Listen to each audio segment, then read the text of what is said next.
Hi guys, another coffee with Pegasus.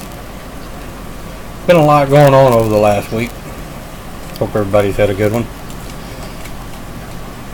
I had a email from someone come up with a really actually good topic. They entitled it Power and Balance. I'll read a couple of lines of the email and some of the questions that they put in there. Rather interesting question line, to say the least, and thought I'd kind of touch on it a little bit. So with that being said, let's go ahead and read a little bit about what they wrote. She asked, what happens when power is used in the way it's not intended?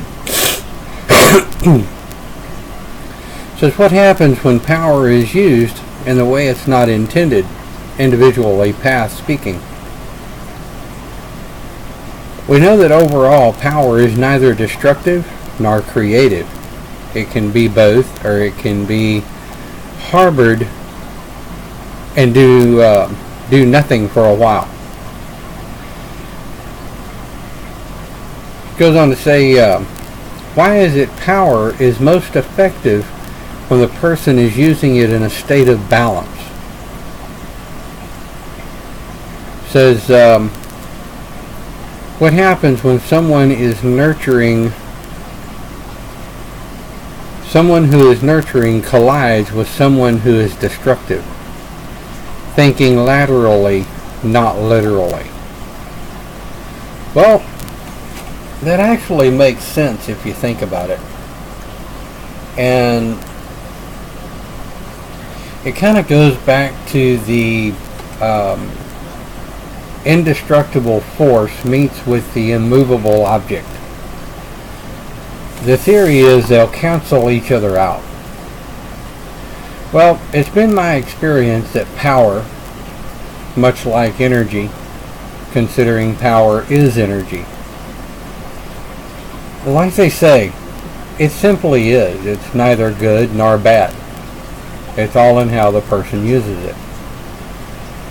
But generally, if you have someone that is of a nurturing power or a nurturing personality meets with someone that uses power as a destructive force, they either do one or two things. They balance each other out, or they attempt to, and a lot of times succeed, destroy each other.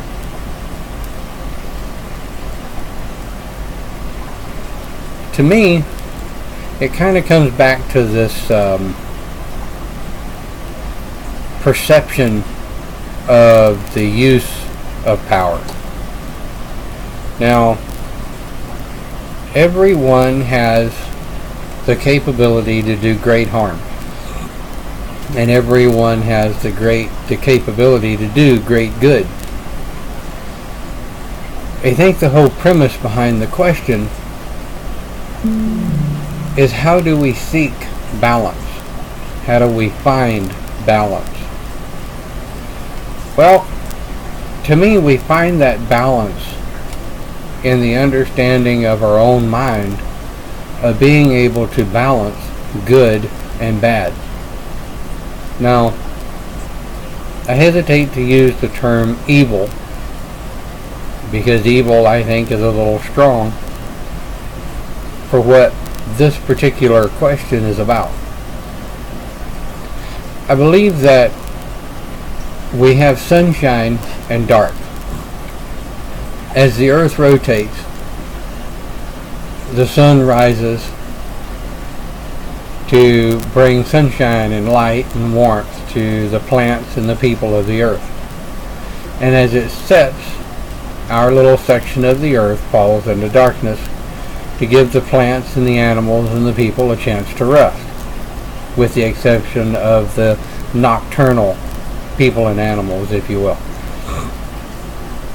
So it's in that balance, once again, that we find the balance of power. There are many, many people that work better and function better at night. Just like there are plants and animals that function better and work better at night. Power, the use of power, is much the same way. But if you come into a situation where you have trouble understanding what power is being used, sometimes it is best to sit back and just watch the individual, or watch the situation of the individual that's using that power. Because I know many times in some of the things I've been involved in as my younger days, something that someone would be doing that would appear to be using power very badly would be to a greater good. Now, how do we perceive the greater good? Again, that comes down to perception and the ideology of the individual viewing someone else's actions. And one of the questions says, what happens when power is used in a way that it's not intended? I think I read that right.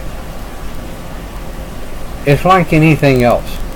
If you use something for something other than what it's intended, it's a high possibility that you will get hurt, someone else will get hurt, or it just quite simply won't work at all. We always said when I was a mechanic, do not use a crescent wrench for a hammer because you can break the head on the crescent wrench. Well, it's kind of the same thing with power and energy. If you take a particular piece of power that was perhaps designed by whoever or whatever to build a brick, for example, and when I say power, I'm talking about the actual physical operation of building that brick, and you try to use that same power to build an orb, so to speak. Well, see, to me that would work because you're still using the same power to compress an object, not in a rectangular or a square brick, but in a round oval orb. So you're still using the same basic compression power, just for a different function.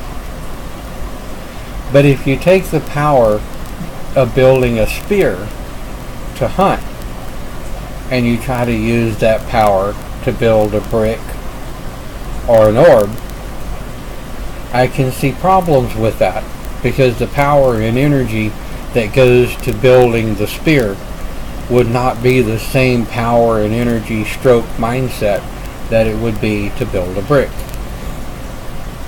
Now, the spear is designed to be used for hunting and survival, right? Well, if you take that spear and you use it to attack another village, that's using the power of the spear for something other than what it was intended. Now, in the Middle Ages, it was said that if you used a sword for something other than what it was intended, it would turn on you. And there are stories and fables of this happening in the past. So I guess at the end of it, when you take a look at it, it still comes back to a paradox of energy. Power is simply power. It's neither good nor bad. But when you take that power and you use it to form or to build, construct, or design an object, and then that particular power that was used to design or construct that object is used for something other than what it was intended, there is a possibility of damage and harm either to the user, the one standing around it, or to the object itself. I don't really actually see an answer to the question, because it's not actually a question, but a request of perception. But yet isn't most things when it comes to right or wrong. At the end of the day, you've got to take a look at your power and your energy and see what's right for you.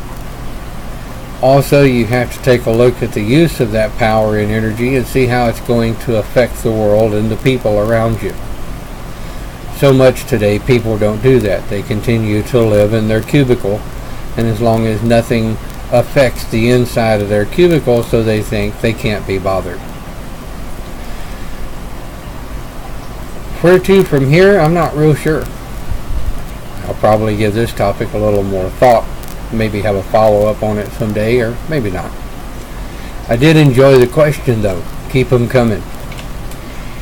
And if you have any further thoughts or ideas, be sure and place them in the line below.